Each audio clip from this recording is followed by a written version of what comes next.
Little fiasco I had my homeboy. Nigga thought we was trying to kill him. No bullshit. I don't know what he was smoking. I don't know what he was snorting. I think he was just fucking schizophrenic or some shit. I had one show I was going to. Me, Ritz, Static Selector was DJing. Fucking Terminology was rocking out with us too. I was excited because I was on this showcase, man. This motherfucker just ran out. And I'm like, what the fuck is wrong with this dude? So one of my homeboys was like, yo, what's going on, man? What the fuck is going on? What y'all doing to Alias? Fuck you talking about what we doing to Alias? He's like, this nigga, he fucking walking, man. He said y'all trying to fucking kill him. I'm like, trying to kill him? What the fuck is he talking about? Yo, he was high as fuck off something. He thought we was trying to kill him. He went back to the hotel. This nigga put on like no bullshit, like some type of UF fucking C outfit and like just suited the fuck up and was waiting on us, man. Who are you? I'm Beer Drink Shorty, and this is nothing more than a test. A lot of you, mainly from my YouTube channel, have asked me to do some sort of podcast formatted show for my YouTube channel, or to upload on SoundCloud or Google Hangouts, or not Google Hangouts, but you know, the Amazon store. Pretty much like not everyone, damn, but a few people have asked me to do a mixed martial arts based podcast, and I've decided that I may give it a shot. I'm just pretty much looking for that sidekick. Like I need that sidekick that I could go back and forth with. That you know, maybe we don't always agree, you know, but so pretty much I gotta find a dumbass, because as everyone knows, I know everything when it comes to this sport of mixed martial arts. But anyhow, like I said, let's get back to the damn subject at hand. This right here is nothing more than a test of quality. This is a quality test as far as the mic that I may be using for this podcast formatted situation in a Rodego. What's the name of this podcast? Whenever it's not gonna, this isn't the podcast. So there is no name. This right here is, like I said, is just a quality test. And but I have to give something, you know what I'm saying? I have to give something if I'm going to ask you all for your opinions and for your feedback on how everything went. I'm not going to go too long in this one. Already I've said way too many times. I've definitely got to cut back on that, truthfully, for YouTube videos, as well as if I plan on doing this podcast. Anyhow, I guess, shit, first off, I guess I'll talk a little bit about mixed martial arts and upcoming events. Again, damn. I guess, oh, damn. I guess we'll talk about mixed martial arts, the UFC, and upcoming events that the UFC has. I know. We have UFC Fight Night coming up in just 3 days, where Tim Boetsch is going to be taking on Dan Henderson. This fight definitely, to me, not an important fight at all, for the fact that Dan Henderson, he's over the hill, and Tim Boetsch is just irrelevant. Like I never was a fan of Tim Boetsch. However, after he got that nod against Hector Lombard, I pretty much went beast mode on hating on the guy. Like, I don't hate on the guy, but at the same time, it's like he was already a snooze fest to me as far as the character, the way he fights, and he's just not entertaining. But so for this fight, I'm definitely picking Dan Henderson to take out Tim Boetsch at UFC Fight Night. The undercard is actually better. Not the undercard, but the rest of the main card, as well as the undercard, is pretty much better than the main event, because, like I said, that main event is irrelevant. Who gives a shit, you know, who wins the fight out of you know, Henderson and Boetsch? But we also have Matt Metrione taking on Ben Rothwell. Ben Rothwell is another snooze fest fighter, in my opinion, as well, but he at least tried. I'm not excited about a lot of people in mixed martial arts anymore, other than like Conor McGregor, of course, Nick and Nate Diaz. I can't wait for one of them to come back. I actually have details on Nate Diaz as far as his comeback, but I'm not going to get into that because, like I said, this is nothing more than a test. I talked to Nate, I'd say a week and a half ago, and he gave me, to my delight, some very exciting news as far as his future in the UFC. But let's get back to this card. Well, we have Dustin Poirier taking on Yancy Medeiros. This fight definitely going to be a good one. Yancy Medeiros, he definitely has more to lose. Dustin Poirier's been in the big show. He's been to the big show before. He's pretty much, I think, if I'm correct, he's been maybe 2 to 3 fights away from an actual title shot. But, you know, he had a couple of losses not too long ago, and he's pretty much working his way back up. It is what it is. In this fight, I definitely got to pick Dustin the Diamond. Dustin the Diamond is just a monster. He's a stud, and he is a diamond in the rough. And I see Dustin Poirier, even though Yancy Medeiros has a lot of he has a lot of fights, and he has a lot of experience as well. But Dustin Poirier is just one of those crafty motherfuckers. Like, it doesn't matter whether it's on the floor or standing up. Dustin Poirier is one of those guys that just finds a way to win. So I'll never bet against Dustin Poirier unless he's fighting a Nate Diaz or someone else, like someone that I just roll with, pretty much. You know, like pretty much Dustin Poirier can make any mixed martial arts matchup that he takes at 145 or 155 a pick'em fight. Dustin Poirier, he has this fight, I'm pretty sure, is going to be by a submission within the second round. Mark my words, I know everything. Who are you? Next up, we have Thiago Tavares and Brian Ortega. Brian Ortega's 9-0, and I haven't seen anything of him. So in this fight, I can't really even pick a winner. But 9-0 definitely proves his point. 9-0 is something to Google up. 9-0 is definitely something that you need to do your research on and check out Brian Ortega and see what he's all about at 145. But like I said, I don't know. I haven't seen much. I haven't seen anything of Brian Ortega, so I'm not even going to weigh in on that fight. The other fight that we have, I may have skipped a couple, but the only ones that I give a shit about, Francisco Rivera taking on Alex Caceres. Alex Caceres, one of the favorites of The Ultimate Fighter. I forget what season, but he was one of the favorites on the show because he was a character amongst characters. However, he was the character of that season. As far as Francisco Rivera, in my opinion, I don't think he's going to be as sharp and as technical and as clean as Alex Caceres. But it's one of those fights to where, you know, Francisco Rivera is definitely one shot away from ending the fight. He's a little more wild, and he's, truthfully, in my opinion, the more powerful of the two. And I see Francisco Rivera, if he can rock and finish him within the second round, so be it. He'll get the nod, or not the nod, he'll get the win. But I'm thinking Alex Caceres is just going to stay on the outside, pretty much just out-technique Rivera and either win by decision or another submission during this night. Who else do we have up? I believe that's it for that card, because like I said, man, they're putting out so many events now to where your actual long-time mixed martial arts fan is somewhat not overwhelmed, because it's pretty much they're oversaturating the game. It's like, I remember back, and I hate saying back when, because that makes you feel, it makes you sound like a condescending little fucking cunt. Like, oh yeah, back when I watched it. I'm not that at all, but in this case, it's just true. It's just true. Like, back when, I'd say not back when, damn, I just said I don't want to say that, but I'll put it like this: early 2000s, mid 2000s, pre the Ultimate Fighter show, and truthfully, right, even during the Ultimate Fighter show, these events, even fight nights and pay-per-views, they were more valued, more treasured, because they didn't come around, you know, every fucking week. Like nowadays, now we literally have a UFC every week for like months straight, and that's in itself bad for the game. And truthfully, I think that it's bad for ticket sales.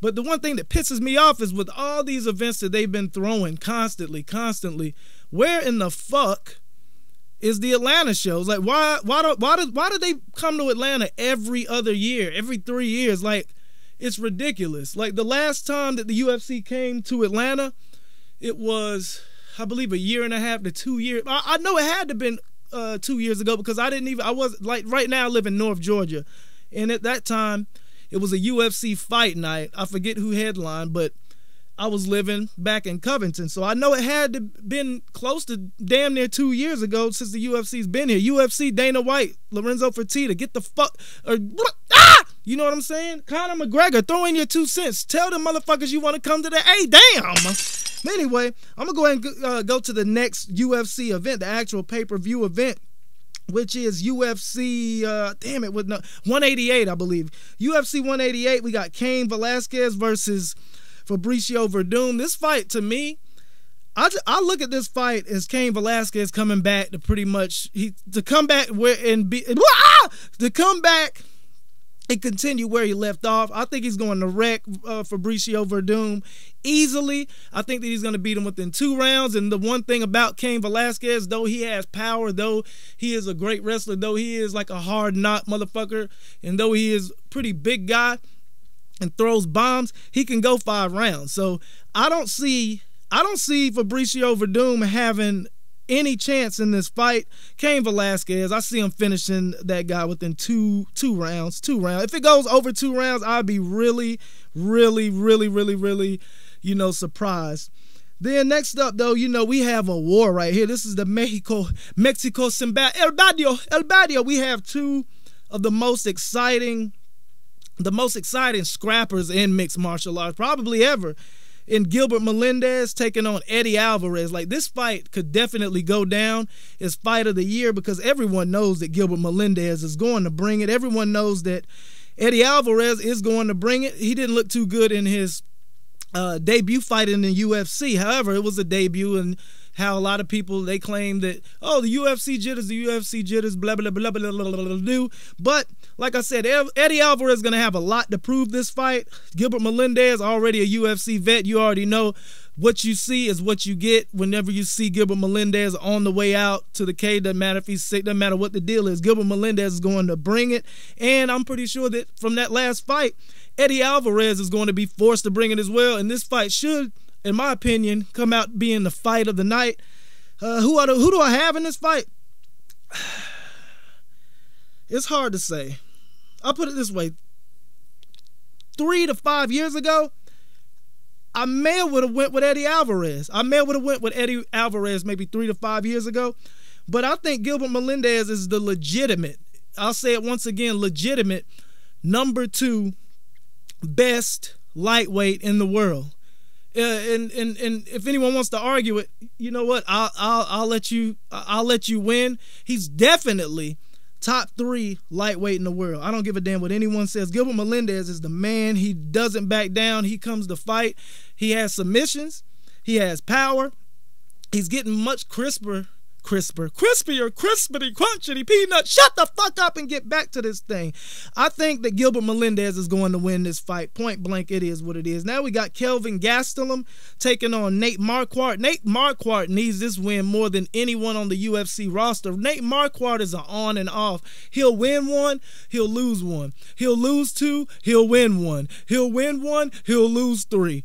Like, Nate Marquardt is like an inconsistent guy, but he has all the talent in the world. In my opinion, he was one of my favorites. Not in my opinion, he actually was one of my favorites in Strikeforce. Y'all remember when he beat Tyron Woodley? And now look at Tyron Woodley. Tyron Woodley's, I'm thinking he's top 5. He is top 5. Tyron Woodley's top 5. And truthfully, I think that he should be on. Tyron Woodley is next up. In my opinion, Tyron Woodley deserves that title shot. And Tyron Woodley wants it. And Tyron Woodley is a Hunger Games, Monster Mash. Who do I got in this fight? Kelvin Gastelum. Because, like I said, Kelvin Gastelum, to me, he's not the most exciting fighter. However, I feel that he's one of those guys that's always going to go out there and fight to his advantage. He's not going to get suckered into, you know, a stand-up war. He's not going to get suckered into, you know, rolling around on the ground, playing jiu-jitsu too much. You know, he's going to use his wrestling if he has to. But with a guy like Nate Marquardt, like, Kelvin Gastelum has power in his hands. And I'm pretty sure he's improved on his boxing. So I see Kelvin Gastelum, truthfully and possibly, knocking out Nate Marquardt. You know, if not, I'm pretty sure that he'll just get takedown after takedown and control Nate Marquardt for 3 rounds and win a unanimous decision. After that, I mean, shit, there are a couple other fights, but I don't really care to talk about those motherfuckers. Why? That again? Holy shit. Oh, yeah, Beer Drink, you're going to talk about UFC 189, Conor McGregor. Jose Aldo, not gonna do that. Oh, my bad, Jose Aldo. He was Jose Aldo back when, so he's Jose Aldo, and he's not my friend. Shut the fuck up, motherfucker. I don't even know what the fuck you're trying to say. Ow! Yeah, anyhow, that's enough MMA from now. I just wanted, like I said, this is nothing but a test as far as like audio quality. I just wanted to see how the fuck this shit would sound. But damn.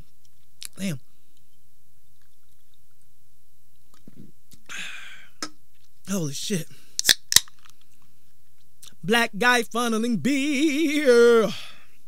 I really am looking, you know, for someone to be a part of this podcast if I do decide to actually do it.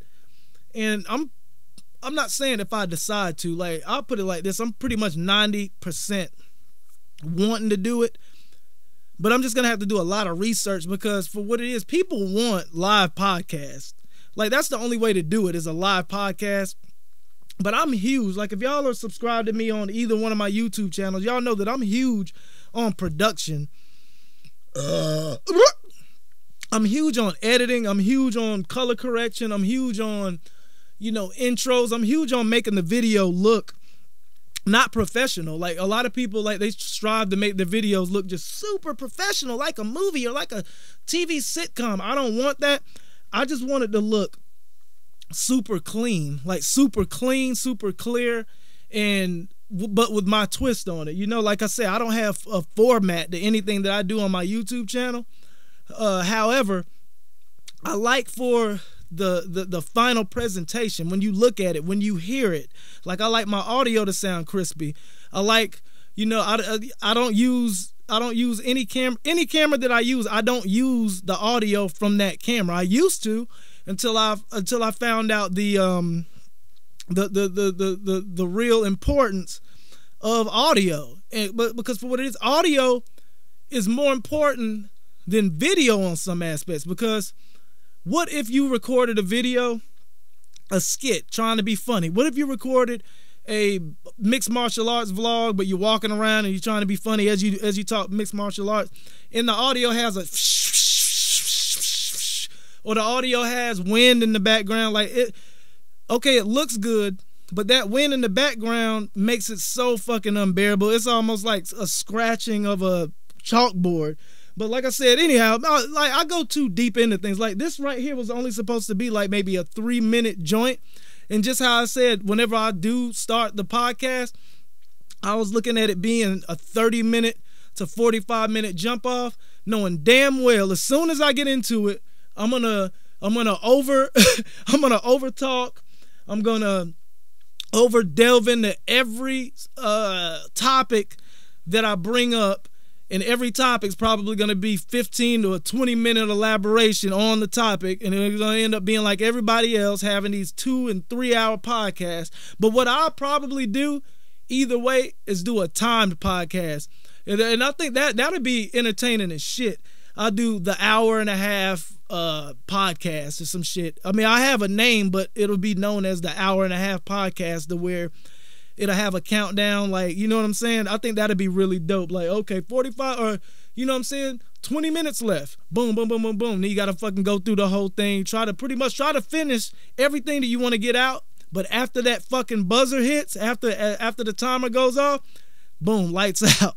I'm thinking that's a good idea. You know what? I may have to go with that. Anyhow, like I said, I'm looking for someone else to share this I'm thinking weekly podcast with, as far as the mixed martial arts side of it, because like I said, it's not just going to be mixed up martial arts. It's going to be conspiracy theory. Like I said, I'm not all on the facts, but I'm constantly doing research and reading articles, and you know, like that I'm definitely interested in especially UFO. Like, that's my shit. UFO.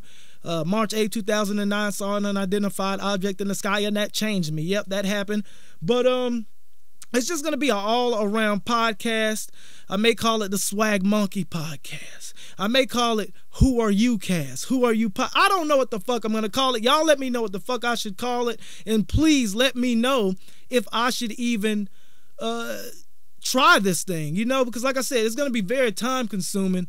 I'm thinking I'll record it one day and then take the next day, next half, you know what I'm saying, take a couple hours editing it, and then put images behind it, and then upload it. So it's definitely gonna be like a day and a half thing before it's uploaded. But if I do it live, you know, there's a possibility that, boom, it'll be live so you can automatically hear it. But then again, like I said, I want to boost the production value on it.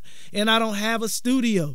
And I don't have a fucking huge sound mixing board and all this craziness and shit. I'm not a fucking radio station. But I know how to make my shit sound just as clean, just as dope as the professionals. And if I do decide, when I do decide, you motherfuckers will see. I am Beer Drink Shorty, and this is Nothing More Than a Test. Podcast coming soon. Who should I get on this motherfucker? Who should I get on this motherfucker? Who should I share this podcast with? I already threw out Greg Rhea, Pulver Silver 101. I haven't heard anything back from him, so maybe he's busy. Maybe he's busy. Maybe he's not interested. It is what it is. I know he's still a fan of mixed martial arts because I see him tweeting constantly about the sport. But to each its own. Like I said, I could truthfully do this thing dolo. I could do this thing dolo and pretty much do it just how I did right now. Just have more notes and have it more structured as far as how the thing rides, how the thing rides out. Anyhow, I am Beer Drink Shorty. This was nothing more than a testy of the everything. Make sure, if you're not already subscribe to my YouTube channel, youtube.com/Beer Drink Shorty. Also, I'm a part of Team Dame. I do those food reviews. I do those beer reviews. Make sure you go over there and subscribe to my Team Dame channel at www.youtube.com/WhoAreYouReview. I am Beer Drink Shorty. Who are you?